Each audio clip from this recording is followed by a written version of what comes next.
Reviews are in. You have to go by where... Look. Here's what Trump's own people are saying about him. He's a f***ing moron. Rex Tillerson, Trump's Secretary of State. We're lower than the world. Lower than the world. He tries to divide us. James Mattis, Trump's Secretary of Defense. You had a group on one side and you had a group on the other. Very fine people on both sides. He's an idiot. John Kelly, Trump's Chief of Staff. They weren't laughing at me. A professional liar. Barry Cohn, Trump's economic advisor. There will be no lies. He thinks he's God. Barbara Rez, SVP of Trump Organization. I am the chosen one. Like an 11-year-old child, Steve Bannon, Trump's advisor. I don't take responsibility. I think we need to look harder at who we elect. I don't think he's fit for office. I have the most loyal people. Can America survive 4 more years? We are better than this moment we're in. The Forum, exclusively on Facebook Live, Monday through Friday, from 9 a.m. until 10 a.m. Central Standard Time. Call in or text live, 414-395-0484. Thought-provoking talk radio covering all topics from local to national and everything in between. It may not be what you expect to hear, but we will definitely give you what you need to know. That's The Forum, exclusively on Facebook Live, Monday through Friday, from 9 a.m. until 10 a.m. Central Standard Time. Podcasts available on our website, theforum2.com. Check us out.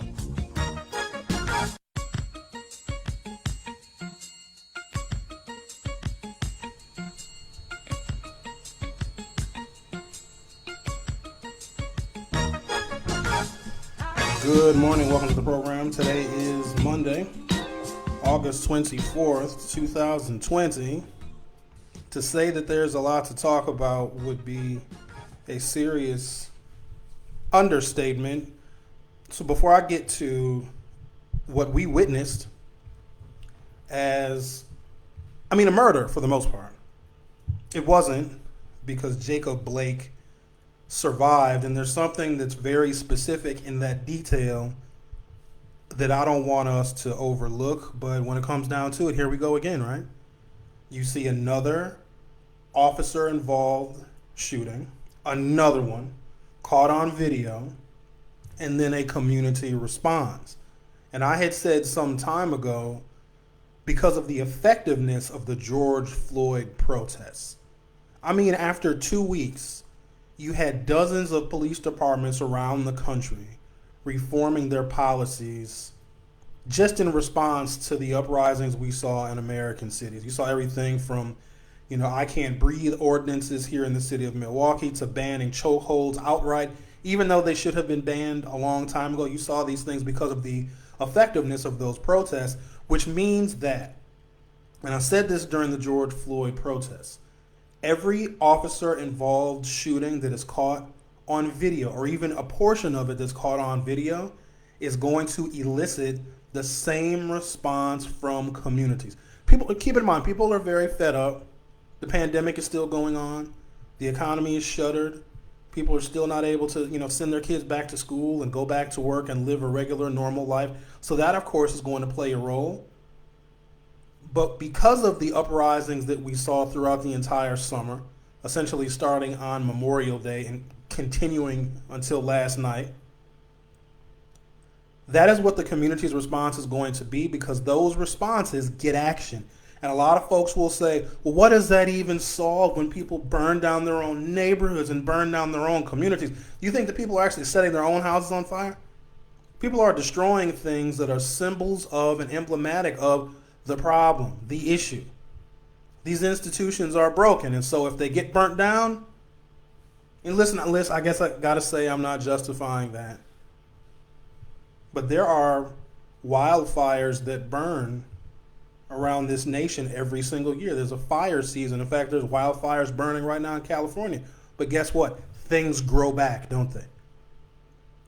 It's a renewal of sorts. But the violent responses that we see are just as violent as the actions that cause them. And when people say, I've had enough, we're going to get out here in these streets and we're going to challenge the police directly, policy changes result from that. If people just stayed on the sidelines and they just typed a bunch of things on social media and they used a bunch of hashtags to show how upset and how disgusted they are with police brutality, that's one thing. That allows the system to perpetuate itself. But if cities know, and if police departments know, and if police unions know that when they act in a particular reckless manner, with no regard for the law or human life or decency, and no respect to the fact that someone might be having a mental illness episode, parts of communities are going to burn down, because that is actually the effective part.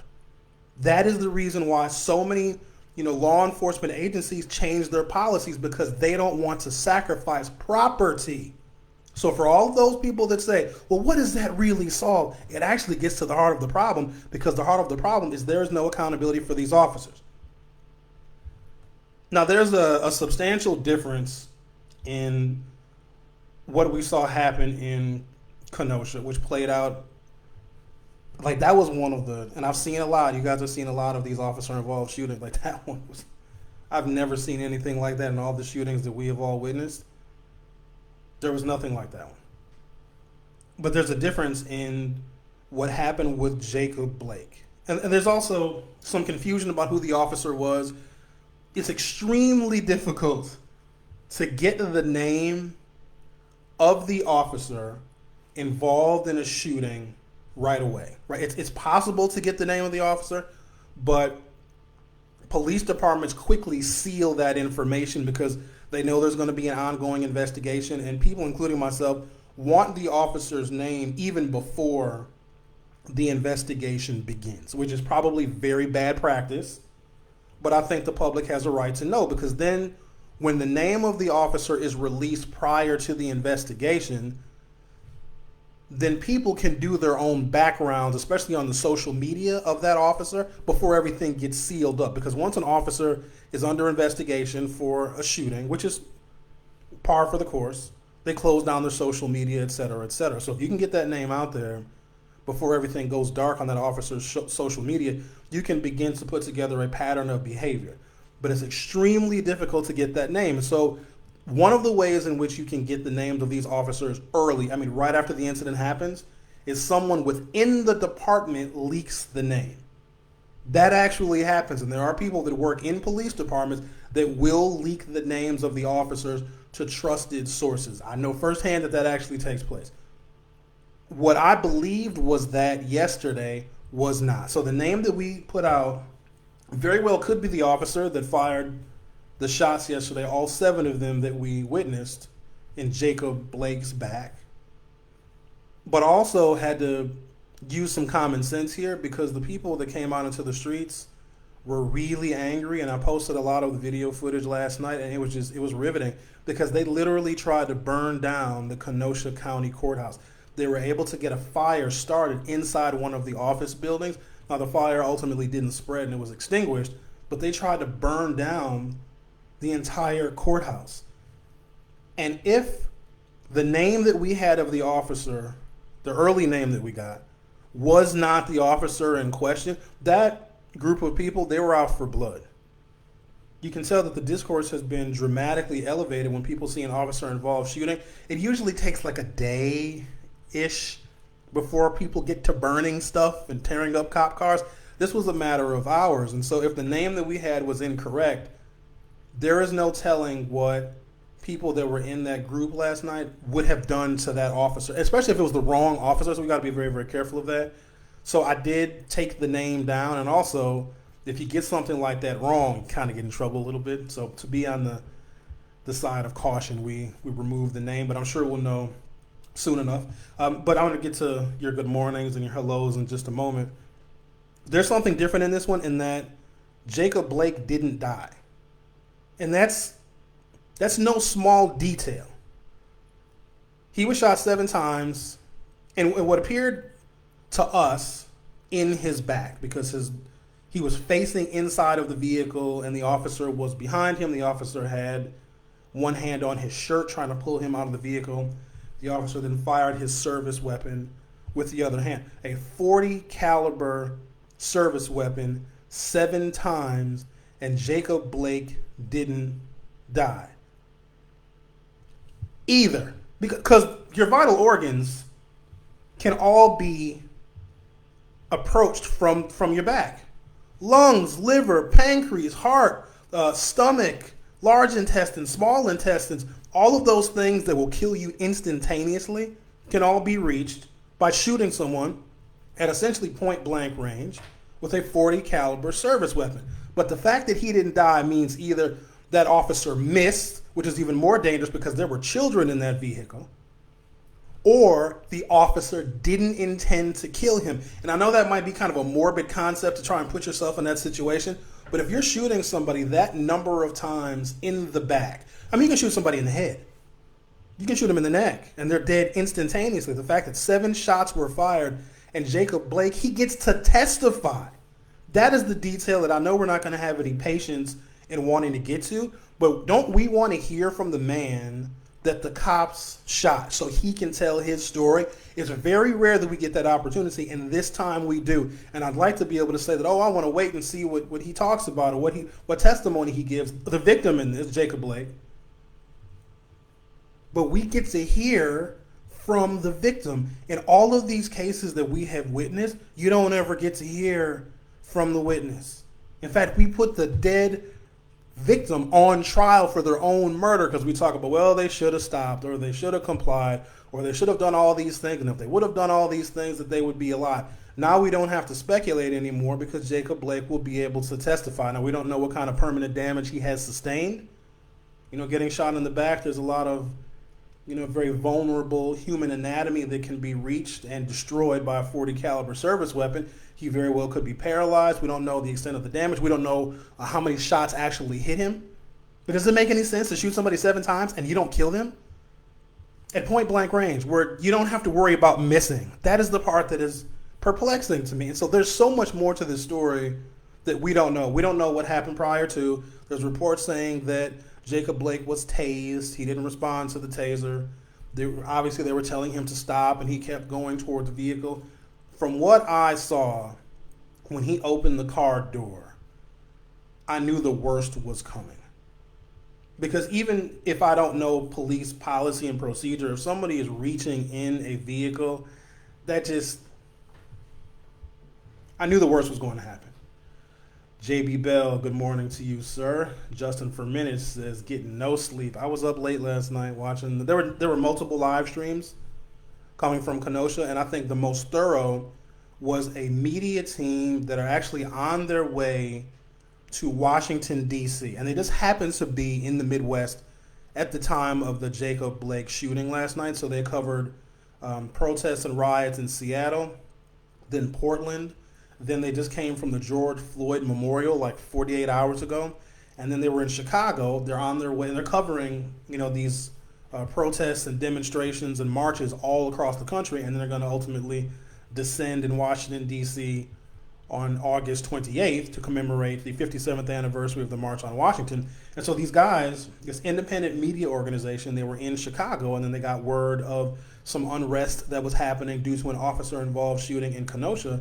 and they drove up the 50 or so miles from Chicago to Kenosha, and they actually had two different live streaming cameras on the unrest that was taking place, and it was just, that footage was, it took me right back to the city of Minneapolis the weekend of Memorial Day. So they had these different angles and tear gas. There were individuals that had their assault weapons that were with the protesters that were saying on camera, no masks, nothing to disguise their identity. A guy who was holding an AR-15 style assault rifle who was approaching this armored vehicle. So the armored vehicle was, in the early part of the broadcast, was in front of the courthouse. And this single white guy, no mask, no face covering, perfectly identifiable, has his assault style weapon, and he's walking toward the armored vehicle, and you see the armored vehicle back up. And he's saying on camera, the guy who has this assault style weapon says, they know that if they shoot me or any of you, that I'm going to shoot back. And he's saying this stuff on camera. And the discourse has been elevated, and that's a cautionary tale, because in the event that this happens again, an officer-involved shooting that is caught on video, and let's expect a lot more of them to be caught on video, because now you have people that see, someone pulled over by the police or a subject being apprehended just on the side of the road. Somebody could be going to work. They see somebody pulled over by the cops, especially a black man. People are literally stopping their cars and recording the entire incident. So there will be more of these incidents that will be caught on video. And the response from community is likely going to be the same. As much as you don't like the violence and the brutality and the riots and the fires, that gets policy results more than just tweeting and hashtagging and walking around peacefully. By all means, I'm still encouraging people to do so peacefully, but if you want policy changes before the fires are even put out, it works quicker that way. Renee Lewis says, good morning, everybody. Good morning, Renee. David Todd says, hey, man, wish I could say good morning. Wish I could say the same thing. The RNC convention is beginning today as well, where Donald Trump is expected to speak on all 4 nights. And a part of the convention, including Donald Trump's acceptance speech of his party, is going to be given at the White House. Janet Jordan says, senseless shooting of that young man. I certainly agree. Marcy May says, can't say nothing. Good morning, but I am angry, says Janet Jordan. I think a lot of us share your sentiment, because for those that still didn't believe it, that black men, and you have to juxtapose it with something else. You need to see all of these other videos. There's one that I just saw maybe 15 or 20 minutes ago where there is a white female police officer who has her service weapon drawn on a middle-aged white guy. And when I say this middle-aged white guy is charging at this police officer, she's got her gun drawn, pointed at his head. He's charging at her. She's running from him, okay? Running. They're running around the squad car. Like a couple of kids playing Ring Around the Rosie. She has her gun pointed at him at the same time she is retreating and running away from him.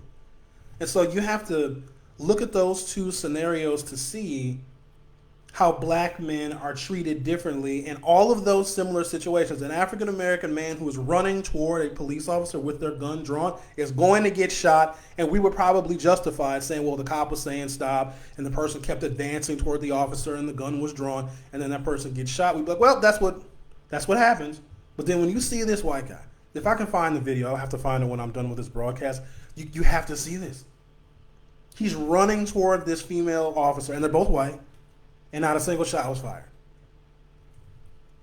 As with the Jacob Blake situation, he's running away from the officer, back turned, and he got shot. That is what is so frustrating, among other things. Loretta Cunningham, good morning to you. Sahara Ali says good morning. Cassandra D, good morning to you. Bridget Ann, good morning. Not a good one. Black Lives Matter. Mia Cocroft says good morning. Eileen Seeger. SG, spot on. I am praying for. Alden Higgins, good morning to you. Vanessa Garrett, good morning. Sherwin and everyone. Michael May says it's a morning. He took the good out of it. Praying for his children and all involved, says Eileen Seeger. Help me understand how burning down a car dealership is justified. Not entirely my view, but hearing this everywhere today. Okay, so even the things that we think have nothing to do with the incident that we witnessed, even places and businesses, stores, government offices, buildings that you think have nothing to do with the incident at hand, sometimes it's very difficult for people to understand, well, why would you want to destroy that? Those businesses had nothing to do with it. You're destroying your own community because those businesses were built on land that is a false premise. No one is absolved from this. Not even me, not you, none of us. We are living in a country where these things are allowed to persist, and we are just encouraged to change the channel and to think about something else. And so when you start to bring in people from Main Street and from downtown who literally had nothing to do with this, you get more people involved because they then need to realize that they have a business, they have a storefront, they have an office built on a land that is so wrought with malfeasance and corruption that not even they are absolved from it. Just because you're a distance away from it, or just because your employees had nothing to do with it, or you're probably a good boss, or you're probably a good manager, you're a good person, doesn't matter. This is a pervasive problem, and so people still want to see this. Well, this is just a black problem. This is a black community problem. You know, the black community is America. And if there are inconsistencies, if there is unfairness, if there's a lack of justice, if there's a lack of equality in black communities, it's going to affect your downtown business or your suburban business too, because your foundation is built on a land that is fundamentally flawed. No one is absolved from this. Now, if we don't want more destruction, why don't we just get to what people really want? Fundamental and systemic policy change, because if that doesn't happen, nothing is safe. None of us are safe in a land that promises justice and equality, but there is none. So even if the business had nothing to do with it, there's a bunch of white people that didn't own slaves. Bunch of y'all. In fact, most white people were too poor to own slaves, but you still benefited from the institution of slavery. Even though you can tell us that your Irish ancestry didn't have any slaves and your people came over here from Italy and to Ellis Island in 1919, doesn't matter, because in one form or fashion you benefited from it. Some of these businesses, some of these institutions have benefited from the marginalization of black people. By keeping us out, not giving us opportunity, we are just left to starve. And then they criminalize our culture that they starve on purpose, and they think their business has nothing to do with it. It's just, you have to look at this as inclusive. This is everybody. This is not just those black people that are lazy and that don't want to work. And it's not just Joe Biden's fault either. At some point, we got to have a talk about that, because I've been having these, I'm going to call them internecine battles, these arguments. These arguments where you just destroy the other person and they destroy you. And I'm having more of those battles and those arguments with African Americans who are now all of a sudden deciding that voting for a Democrat is a bad idea. They're not saying they're going to vote for Trump, but Sherwin, what are the Democrats going to do for us? And I told you last week I was going to echo these words of Barack Obama very often. Voting is not transactional. It's not, I give you my vote and then you do a bunch of stuff for me. And I'm not going to, explain to somebody why they should vote for a Democrat or a Republican, because I'm just not here for that. But if you are a Democrat and you vote for Democratic candidates, you're not expecting a political party that is fundamentally flawed in and of its own right to do a bunch of stuff for you. That's not the point. All the Democratic Party can do is provide a basic framework of policy. It's the framework of a house. You still have to make a home, you understand? Like, you have to provide the furniture, you got to paint the walls, you got to do the plumbing, the electricity. What the Democratic Party does is just provide a basic framework. What we do with that framework is entirely up to us as individuals, us as members of a community, the citizenry of this country. How we execute the policy frameworks of the Democratic Party is entirely up to us. So thinking that Habitat Humanity is going to build your house for you, but then also pay your bills, also cut your grass, also scoop the poop from your dog, shovel your snow, they're not going to do that, and stop expecting them to. The Democrats are not going to come shovel your goddamn snow. They may give you the concrete so you can pour a driveway. That's it. The rest we got to do. So sick of that. Tammy Reed says, hello. Tammy Reed, no accountability whatsoever. Michael May, 7 shots point blank while grasping his shirt. Does that make any sense to anybody how Jacob Blake is not dead? That makes no sense. Unless those shots missed or was intentional by the officer to not kill him. I don't understand that. Because a single randomly placed shot in the back of a human body, that's a fatality. Multiply that shot times 7, and this man, he's out of surgery, as I understand it. That, to me, is the most, because you got to look at the details of this. Jacob Blake is going to be able to testify, assuming that he hasn't suffered any permanent damage. But the fact that he's out of surgery, came out of surgery, I think, last night.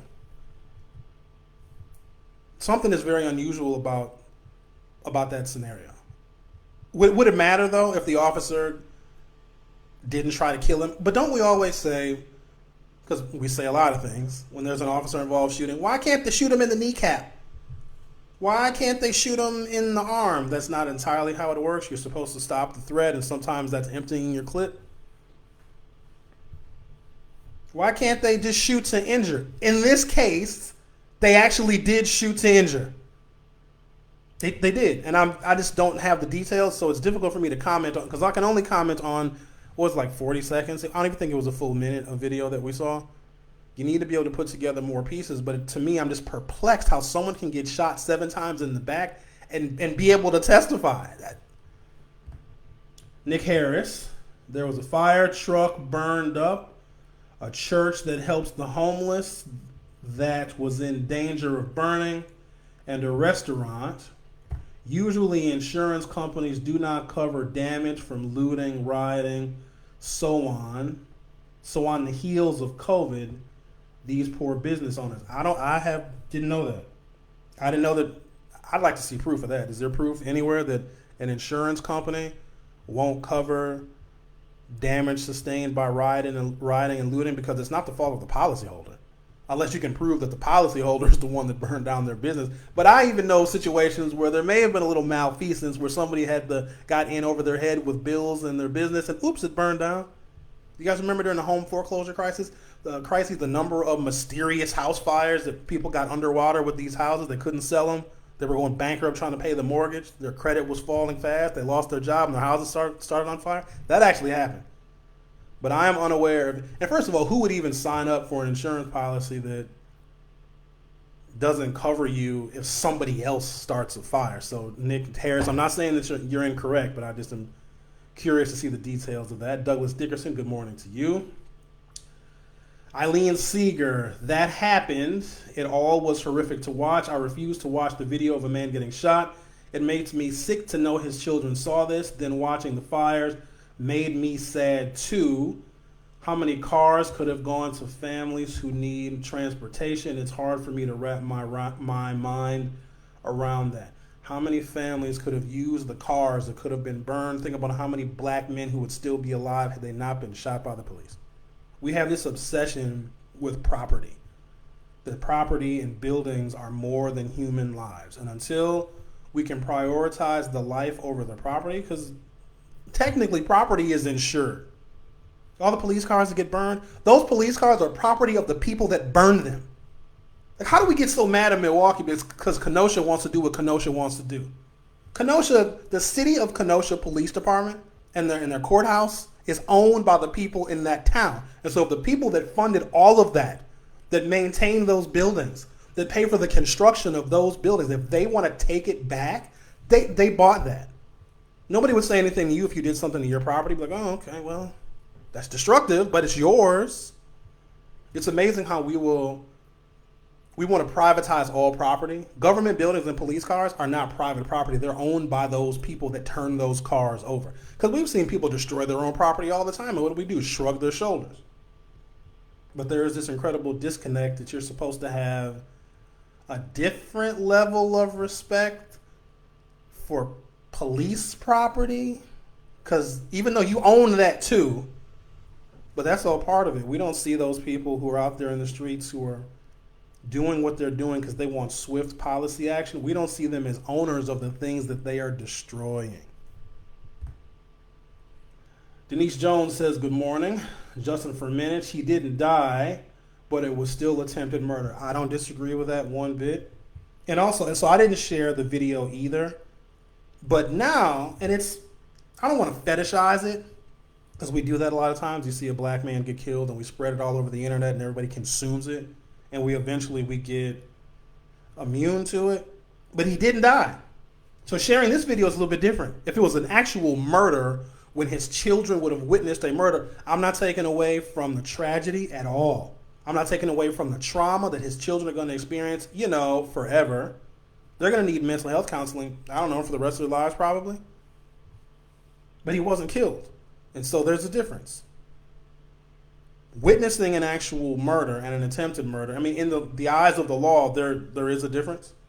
But this one kind of stands alone because for that many shots to be fired, and we heard the shots, and for Jacob Blake to not have died, then you're not technically showing a murder. Listen, we're not going to post it in the forum Facebook group. A bunch of you have tried. We have denied those. Don't do that.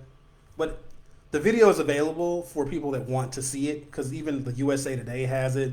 All the local news publications have it. National news publications have it. It's all up on Twitter. So if you want to see it, you can see it. But we're just not going to be complicit in sharing it.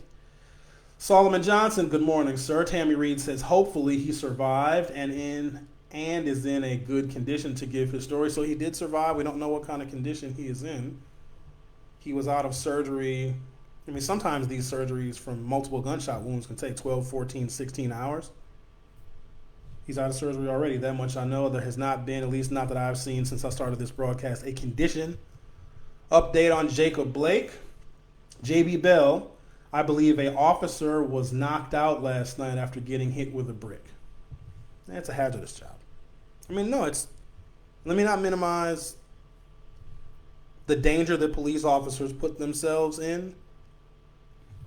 But if you're a blue life, you're blue because you wear the shirt, and you got a badge, you're assuming a certain amount of risk in taking that job. And let's be honest, we make it seem like cops don't know they're putting themselves in danger. They know when they're in the academy, they know what they sign up for. They know. And we make it seem like, oh, these cops didn't sign up for this. No, they totally did. They literally signed up to put their lives in danger in dealing with people in our society on their worst days. So cops did sign up for this. We don't want anyone to get hurt, but also don't want people to get shot in their backs, right? So we want everyone to just get along, but it seems like we're way off from that point of everyone just getting along and being able to go out in public and just hold a random person's hand. We're a long way off from that. And so there's some on-the-job hazards, but when we say things like Blue Lives Matter, we are ignoring the fact that police officers, especially in large cities and big metro areas, when they put that badge on, they put on that blue shirt, they are making a commitment to sacrifice their lives, to sacrifice their limbs for public safety. And that's not for everybody. It's just like some people that sign up for the military because you get like college loans and you get the GI Bill. They don't sometimes think about the fact that they may get sent to war. They wanted the benefits sometimes of going into the Army, the Navy, the Air Force, and the Marines because they want to travel. They want to see the world. They want to have a little bit of discipline. The food probably isn't all that good. It's a lot of exercise, but they want the benefits of it. They don't know that you're going to have to pay sometimes with your life for those benefits. Cops are the exact same thing. They are a paramilitary organization. Now, sometimes the worst of your days will be like an angry person that you gave a speeding ticket to. Sometimes that's the worst day. Or there are some days, believe it or not, where cops don't do anything. They don't arrest anybody. They don't draw their guns on anybody. They don't chase anybody. Those days exist, but there'll be other days. And they know what they sign up for. These are adults, because you can't be a child and be a police officer. So they know what they're getting themselves into. And sometimes they don't like the job. And we don't begrudge anybody. You know, there's a number of police officers that are every single day thinking how they can get out of the job and still get their pension and their benefits, this duty disability. In some cases, it is necessary, and it is, I'm okay with some police officers, depending upon what happened, getting duty disability. But you know that there's a bunch of cops and they conspire with the union to get duty disability because they just don't want to be cops anymore, but they still want to get their salary and their benefits? Because the job sucks and you just don't want to quit. It's embarrassing if you're a cop and you realize, this job ain't for me, I want to quit. But if you can figure out a way to get duty disability, and a couple of examples are, there are police officers that have shot black men, okay?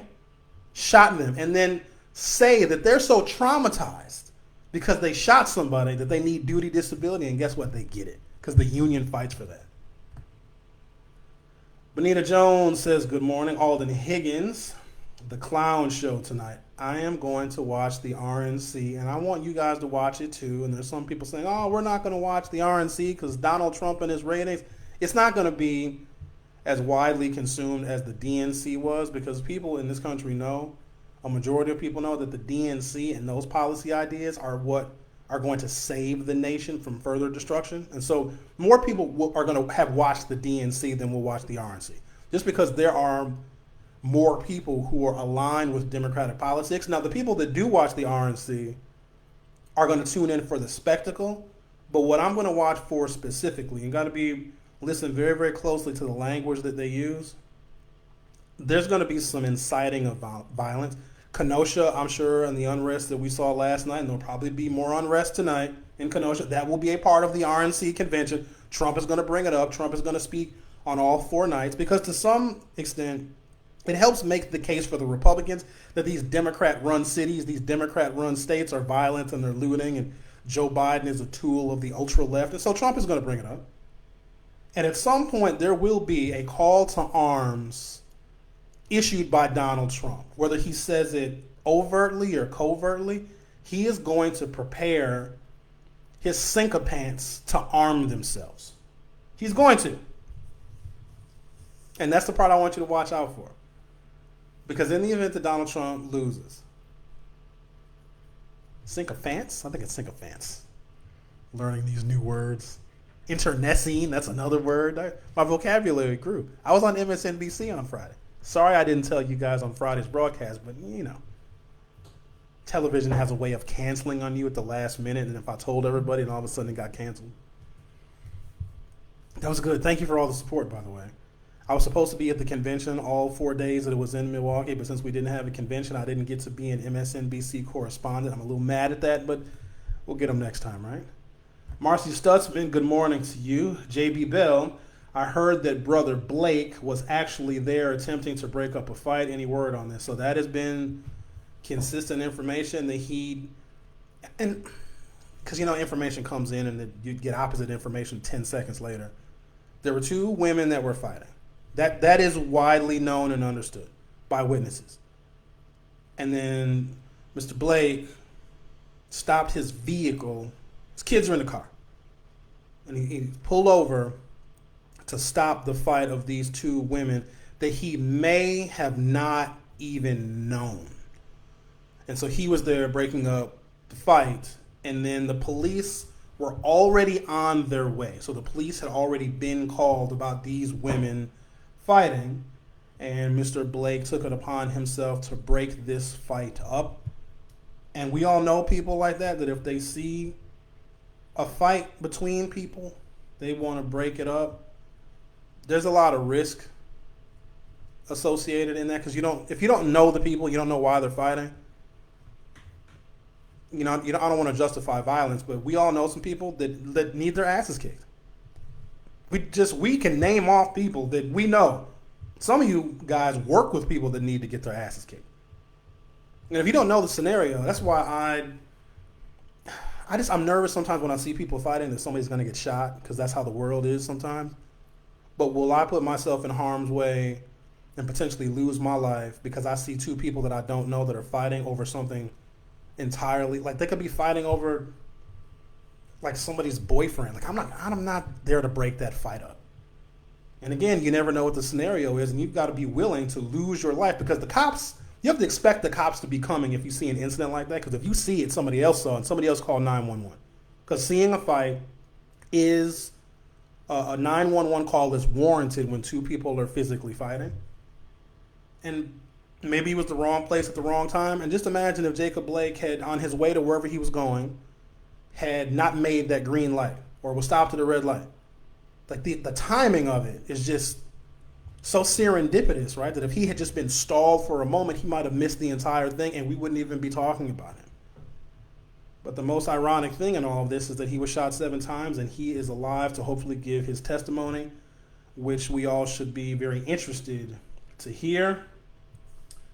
Sedan Smith, there he is. Good morning, Sedan. Thank you for joining us. He says, that was complete bullshit. He was breaking up a fight and his kids were in the car. They should have had tasers out and used them to stop them. You know what, Sedan? It was reported that he was tased. I didn't see it, so I can't verify it. A lot of us didn't see it because you had to be there to see if he was actually tased. But it's in a lot of the news reports that he was, in fact, tased. I had a conversation with somebody this weekend about getting tased.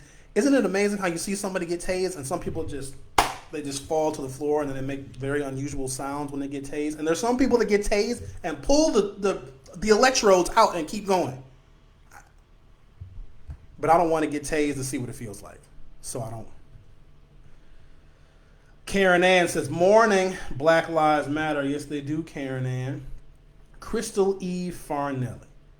How do we know protesters burned the car dealership? Could have been the owner using it as an excuse for insurance money. Who knows? Oh, that happens. Do you know that some of the windows that were broken out in the Minneapolis Target, the Target store, that guy, a bunch of people, there's several people. There's one guy one guy had an umbrella. He was very conspicuous. And there's another guy wearing cloaked in all black who had a hammer. He was just breaking windows in a very methodic fashion. He was just going boop, boop, boop, boop, boop, breaking windows. Those were planted individuals to sow more destruction and chaos. Because all it takes is this. If there's a group of people and you can sense the tension, if you've ever been in a protest where it's you just feel it, like something at any moment, something could happen. Something could set it off, right? People are getting more angry, and then you hear the volume level of the crowd, and the chants are getting louder, and people are getting angry. You can actually hear this collective anxiety rising. And when people, at that moment, when you hear the collective anxiety rising, and you hear the sound of breaking glass, that's all it takes for all hell to break loose. And there are agitators in every riot, because what that does is it furthers the Republican conservative narrative that people that are peacefully protesting are actually violent rioters and looters.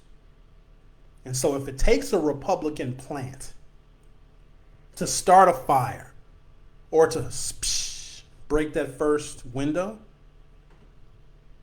you got to consider that, because that actually does happen. There's even a recording of Scott Walker when he thought he was talking to David Koch, where Scott Walker considered planting individuals to cause trouble and to sow more discord when we had mass protests in the city of Madison in February of 2011. And the only reason why then Governor Scott Walker didn't put those plants in the protest crowds is because he thought he would have to settle with the unions if things got out of hand and got very destructive. That's the only reason why he didn't do it. And so you got to second guess how some of these fires start and how some of the looting and rioting starts. And it's interesting because whenever there's looting, you always see the black people. You always see the black. For some reason, those are the only camera shots that they get. I know for an absolute fact that white people love free stuff too. They do. But when they loot, it's different. It's different looting. It's, well, they were going to buy it anyway, but now since the door is already open to the store, we're just going to borrow it. Or I use my taxes. I pay my taxes. I deserve a bunch of free stuff from Target.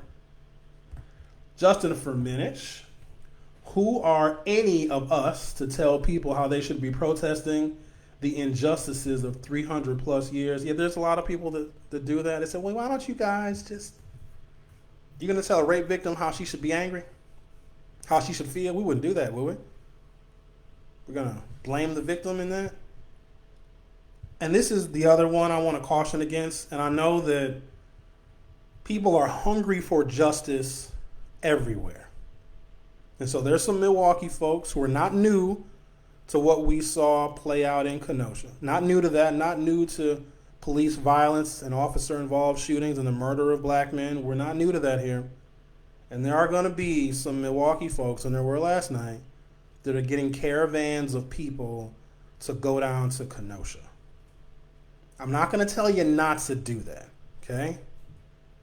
But if you do, here's what I would rather, and you're not going to listen to me anyway.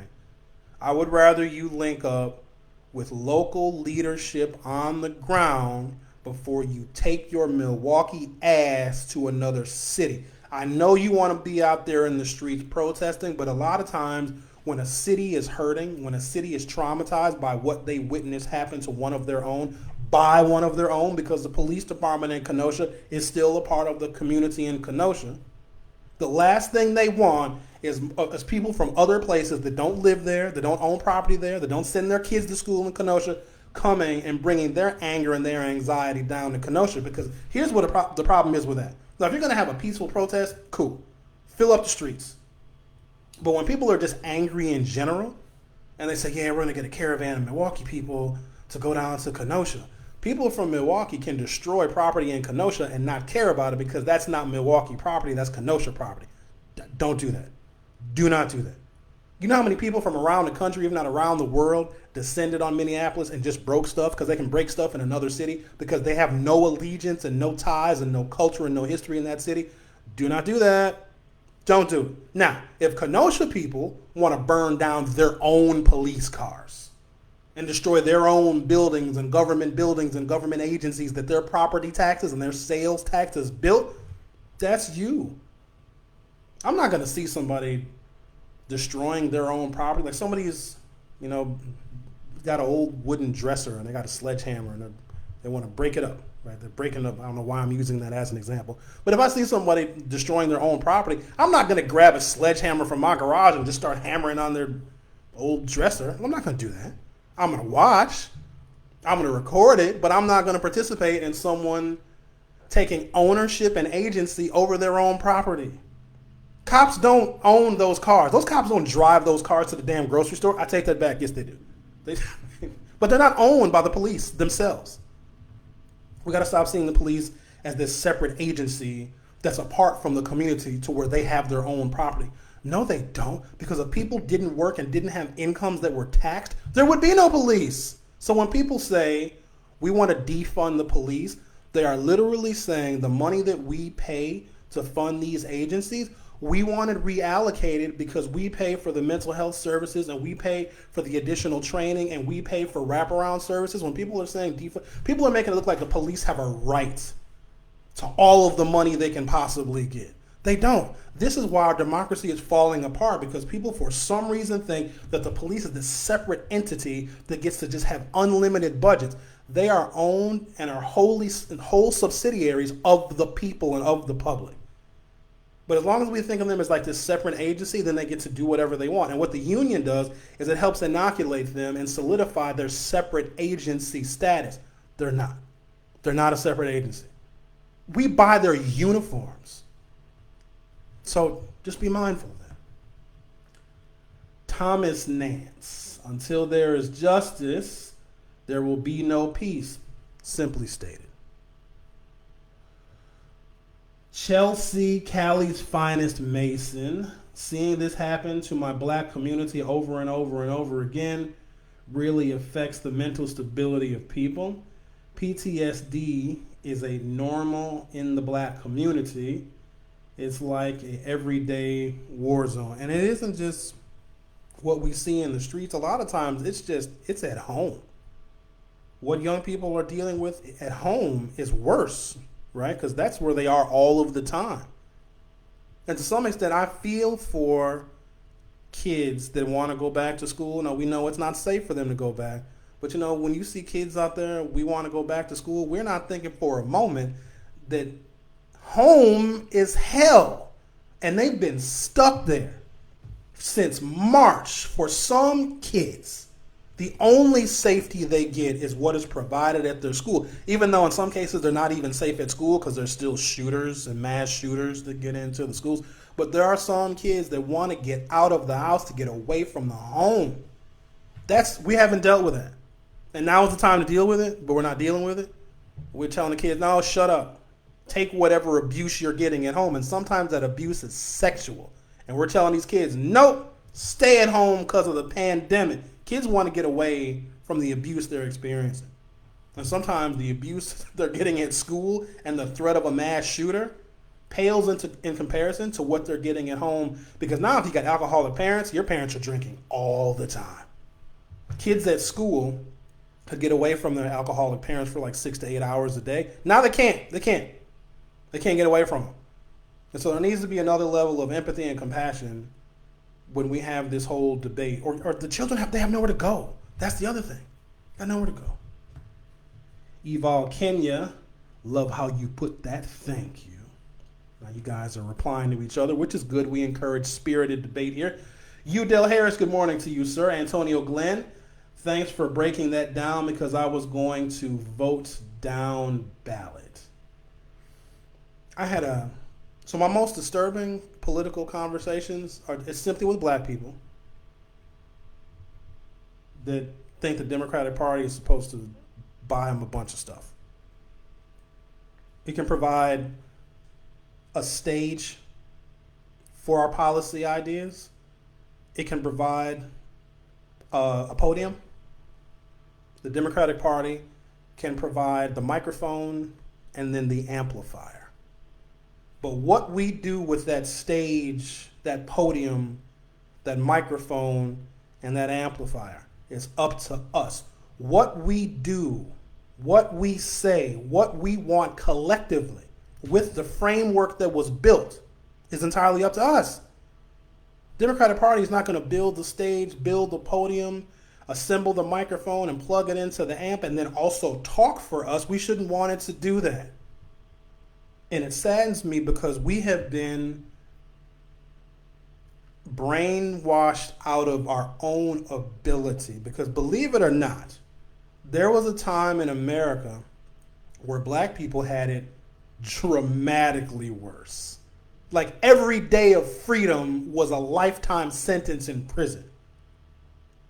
Every single day for us. Every breath we took was on somebody else's permission, so that existed. It did, and for a very long time. And you know what we did? We made things, we created things, we invented things.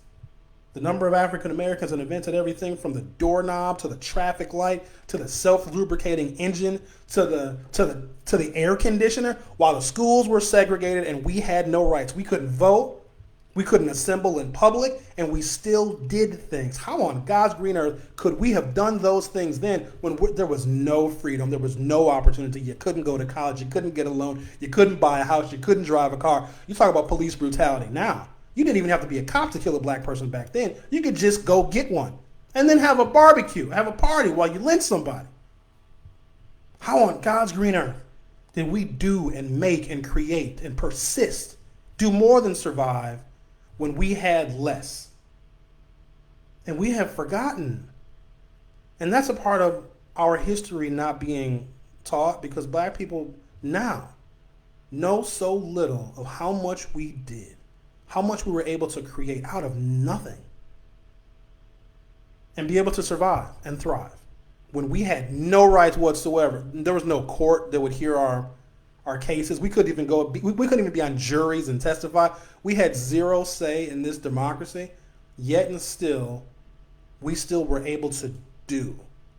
And now we've said, well, clearly we need the Democratic Party or somebody else to do all these things for us.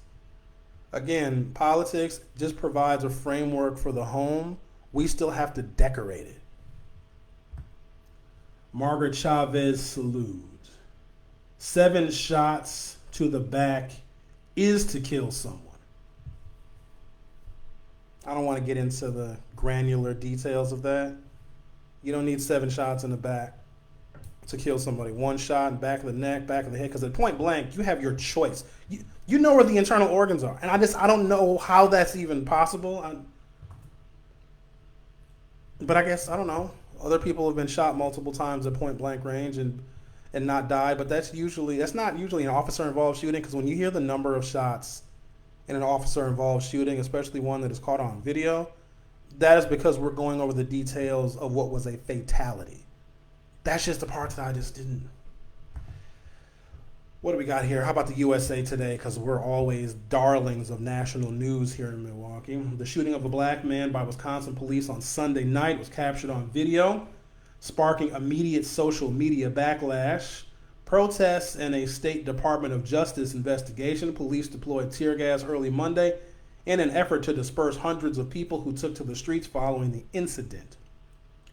Officers from the Kenosha Police Department responded to a domestic incident shortly after 5 p.m. and, quote, were involved in an officer-involved shooting. So that to me, because the information that is coming from people that witnessed it is different than what is being reported in news. So domestic incident, what do you think? A man was beating his wife, right? That's what you think. But it was two women that were fighting. But it's reported as responding to a domestic incident. But you're not getting the details of two unrelated individuals were in a physical altercation, and then Jacob Blake arrived on the scene as a bystander. You're not getting that. You hear domestic incident, officer-involved shooting. So just that information that's being put out publicly already makes you want to side with the police. Domestic incident, and we know what domestic violence is, especially during the shutdown and the pandemic. And so that is the first information that a lot of people are waking up around the country reading. Oh, there was a domestic incident in Kenosha and the cop shot somebody. Well, he shouldn't have been hitting his girlfriend. Wasn't his girlfriend. On Twitter, Tony Evers said he and his wife are hoping for Blake's recovery. So Tony Evers did. Yeah, I got it right here. Tony Evers' statement. Quote, while we do not have all the details yet, what we know for certain is that he is not the first black man or person to have been shot or injured or mercilessly killed at the hands of individuals and law enforcement in our state or our country, Evers said. In a statement early Monday, Wisconsin Department of Justice said the officers involved in the shooting have been placed on administrative leave. The state's Division of Criminal Investigation is heading up an investigation into the shooting and will seek to, quote, provide a report on the incident to the prosecutor within 30 days. Oh, it's going to be a long season of protesting in Kenosha. The statement provided by the state DOJ does not identify the officers. It also doesn't indicate why officers confronted Blake at the scene. All right. Justin Firminich. Man, you don't fire 7 times if you're shooting to injure. I don't know. I can't put myself in the mental state of that officer. All I have is just comparisons. So Dontre Hamilton, who was murdered at Red Arrow Park in April of 2014, that officer's magazine held 15 shots, and it's normal in some of these cases for an officer to empty their entire magazine just rapidly. 2.5 seconds, 3 seconds, the magazine is empty. Police service weapons, if they're using .40 caliber semi-automatic pistols, hold more than 7 shots. So, and listen, by no means am I justifying what happened. I just am familiar with too many cases where officers use all of the ammunition available to them without stopping to see if the suspect has no longer become a threat. They just shoot. They shoot until the clip is empty. Service weapons hold more than 7 rounds, and so the officer did not use all of the ammunition available to him. And I don't know why. I don't know what the thinking was in the officer. We have a bunch of these questions, and when we don't have questions, then your anxiety rises, and we of course think the worst because it's par for the course, right? A black man who gets shot by the cops. Shelby Kennedy, our store's insurance policy covers looting. Yeah, I thought so. That's what I thought. Because otherwise, if you have a multi-million-dollar business and a lot of inventory, and you have an insurance policy that can cover you for all of the property damage, because fire is totally destructive. But if somebody else starts the fire, that's not the fault of the business owner. Good morning, BJ. Answer on insurance statement. Many policies do cover civil unrest or riots for both businesses and personal homes. However, you should always ask when purchasing a policy what is not covered. So now the comment thread has now turned into an Allstate commercial. Allstate, need protection? Contact Allstate. Evil Kenya says, property can be replaced, the life can't, right? That's the basic premise of it. I see people get more mad at cop cars than the loss of a life. First of all, cops don't even take care of those cars. They're disgusting inside. Donut crumbs, all sorts of stuff in there. VJ, disagree with the destruction of property. The government and state property is collectively owned. So since it's collectively owned, then one person's right to destroy does not supersede another person's right to not destroy. Oh, VJ, that's right. You live in Kenosha. Since I pay Kenosha taxes, I do not want to destroy government property. Thus, those that do can't supersede my ownership rights since we are equal owners. So no, you don't get to destroy public property just because you pay taxes. Then I would say if you have that very stern and well-articulated stance on the property that you own as a taxpayer, then maybe, just maybe, you should also take that same stern stance when there are people that live in that community that do not get any justice. That's my property too. Yeah, but these are also your fellow citizens and your residents and your neighbors who do not have a sense of safety and security because the police are operating like the goddamn Gestapo. So maybe if we prioritize that over the little destruction of property. Denise Jones, you are so right. You have to pay for those benefits. They are paid well. Alden Higgins, I'm going to watch as well tonight, talking about the RNC. I'm very interested in the theme and how they go about countering the DNC. So they're going to change the whole story completely. They're going to take Joe Biden's speech, which is welcoming of the light and the better natures of our instincts here in America, because what I believe the Democratic Party is going to do is simply that, not traffic in division and fear. Donald Trump is going to, that's why Trump is speaking every single night, because he wants to make sure that the narrative is, no, it's Joe Biden that is having this conversation about American darkness. Donald Trump started his term. Oh, I got it. Oh, I swear I got it. Don't, see, look what y'all make me do. I got to go through all these files and folders. When Donald Trump gave his inauguration speech, there was a mix that was done. You guys know the villain Bane from Batman? You guys know him. Donald Trump took his inauguration speech. They talked about American carnage. The country was in a wonderful position.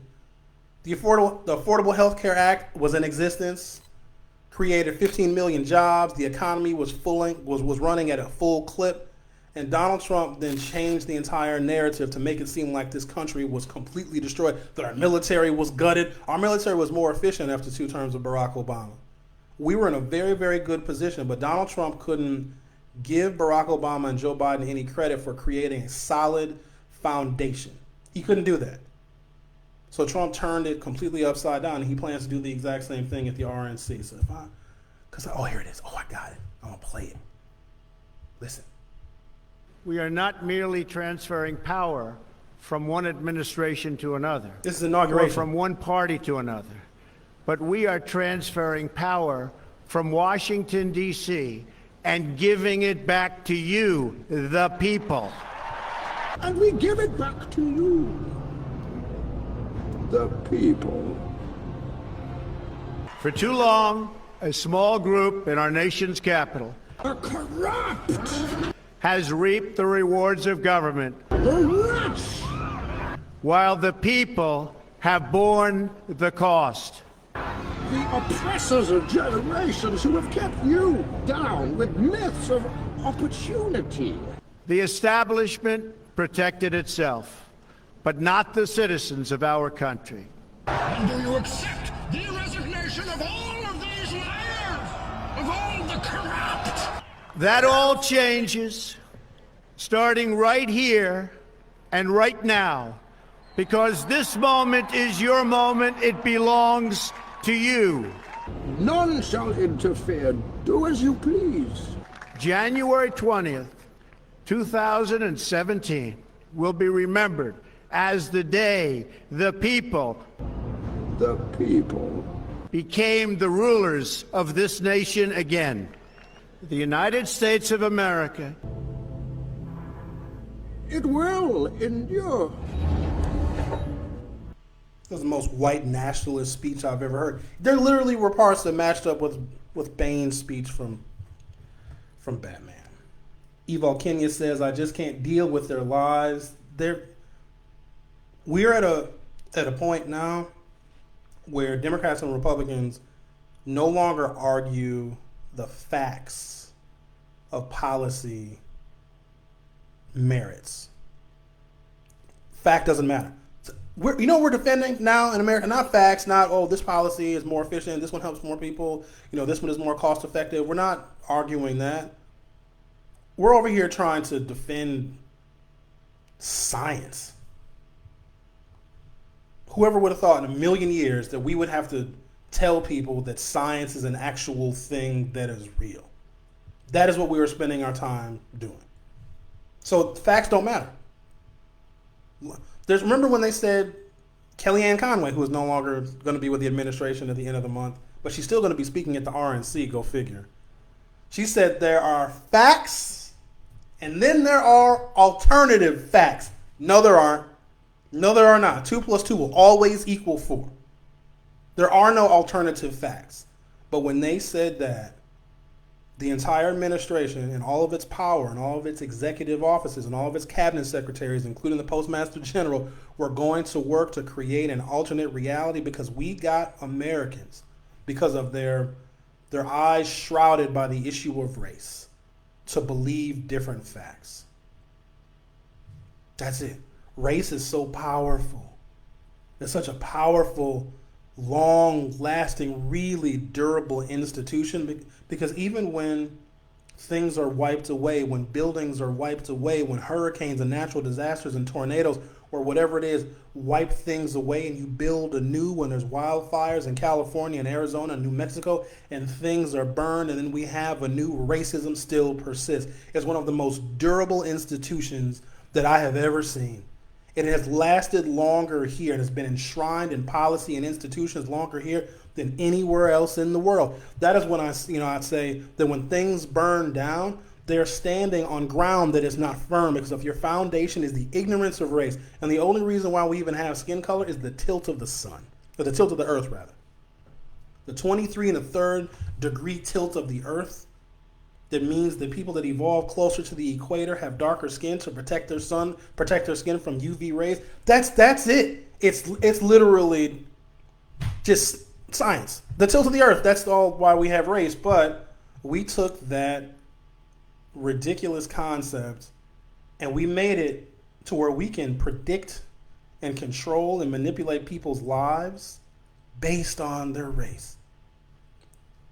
And so when you're dealing with that, of course you can manipulate a nation by someone like Donald Trump, because we believe the ultimate falsehood. It is at the root of how this republic even came to be. What are we going to do with Africans? I don't know. Make money off of them? Kill them? Bring them into the labor force so we can have industry in the north? Yeah, let's try that. But don't let them vote. Don't let them buy houses. Don't let them accumulate wealth. Don't let their kids go to schools. Just use them for their labor. Either we're buying and selling their entire bodies or we're buying and selling their labor. This nation is how it has treated black people in its institutions. That is what we are. And everybody else who came over just kind of helped participate in that. But that is what America is, and we're just beginning to deal with it. And so now when you look at it as an all-encompassing phenomenon in this nation, no building can stand. My house was built on a foundation of race. There was a period of time where the neighborhood that I live in, which is 98% black, that I couldn't have even lived here because there were still white homeowners. It took a long time for us to be able to live in what are now traditionally black neighborhoods. And there are no black neighborhoods. I know I say that too, but I got to clarify. If there were black neighborhoods, then black people would own the schools, the banks, the hospitals, all of the businesses. We rent. Even if you own your home, the bank owns your house. And then if you can't pay your property taxes, even if you own your house, if you can't pay your property taxes, the city will take your house. So there are no black communities. If we don't own the hospitals and the schools and the institutions and make all of the policies for black people, then there is no black community. Now there are You go to places like Waukesha, Washington County, Dodge County, white people own the hospitals, they own the institutions, they create the policies that make their way of life. Donald Trump is a participant in that, especially when he says, just as an example, oh, we're going to change the policy to where there's going to be no low-income housing in the suburbs. They own and create all of the policies for all of the institutions in which they own. We're lucky to get a job in middle management. So we don't own stuff. We lease it for a little while. Marlon Pitchford, what up, people? Another shooting, more anger, more white people justify. The whites have been put at a great disadvantage because they have never been allowed to understand and learn about and experience the greatness of other cultures. Like, their culture came first, and so anything else is secondary. And that puts them at a great disadvantage because now they can't see the revolution forming around their ignorance. And that's the unfortunate part, because if they saw that there is a cohort of people that want America to actually be true to what it said on paper, and if white people think that their lives and how they live and the opportunities that they have is America exacting its best, tenets, then they're missing the point. Eileen Seeger, I'll never forgive that white chick running into the Target to grab her lamps during the Minnesota looting. Well, I don't want to laugh, but it just fits into a story that America can very easily digest, that black people cause all the destruction. But if you look a little bit deeper as to why we cause all the destruction, it's because we have for so long had our culture systematically destroyed. Like, we lost everything we came here. Our identity, language, even our cultures of food.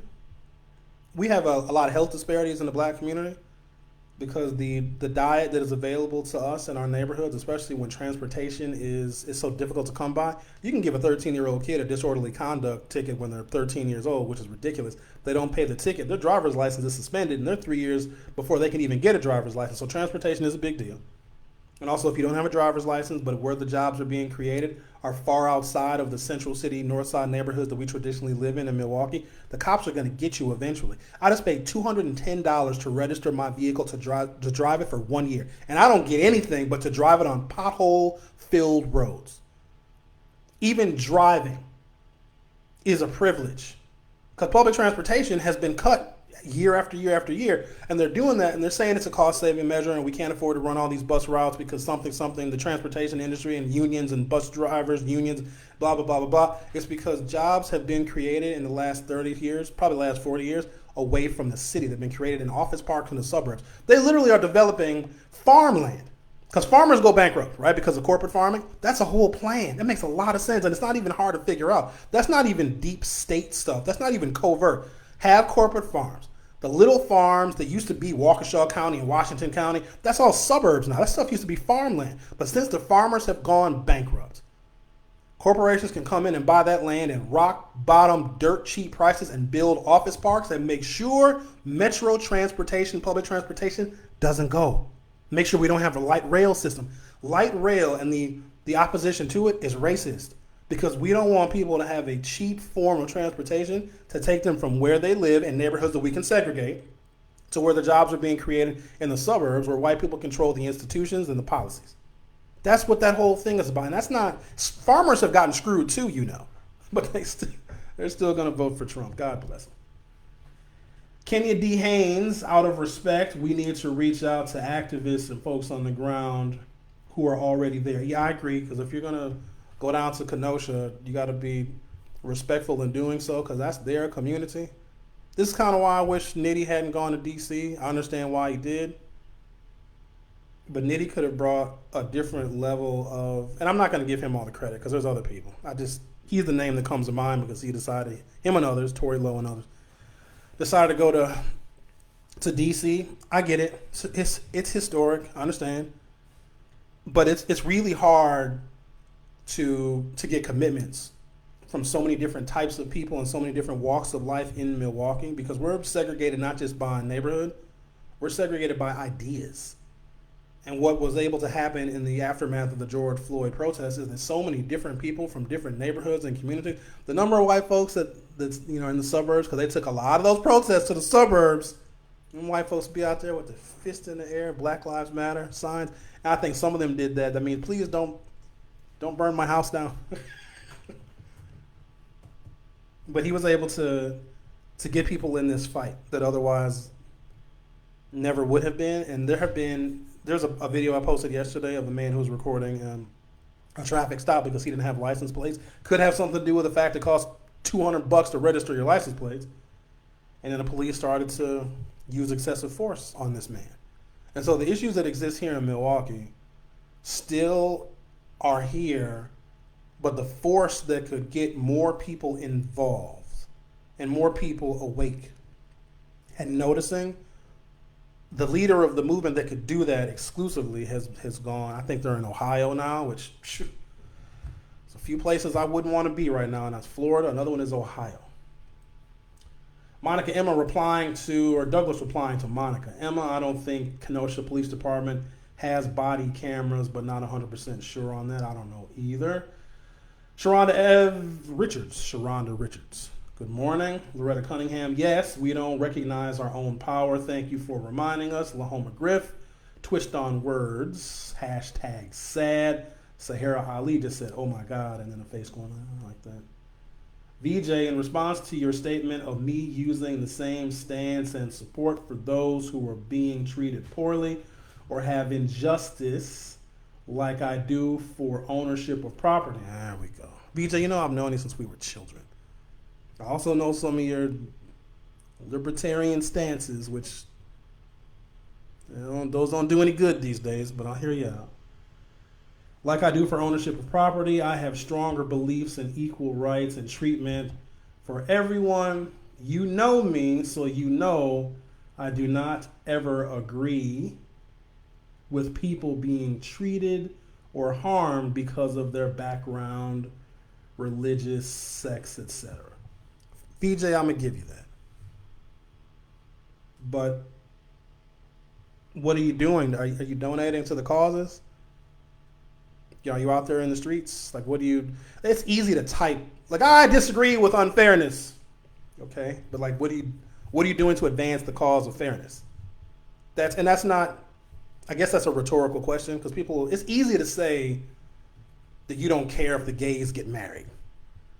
But what are you doing to further the rights of trans people who are getting murdered, right? So it's easy to say, because it's politically correct, to say, oh, no, I disagree with what's happening. But that's empty. That's really hollow. And I'm not trying to put anybody on the spot. But what the internet has done, it has made us feel good about making a statement that rings hollow.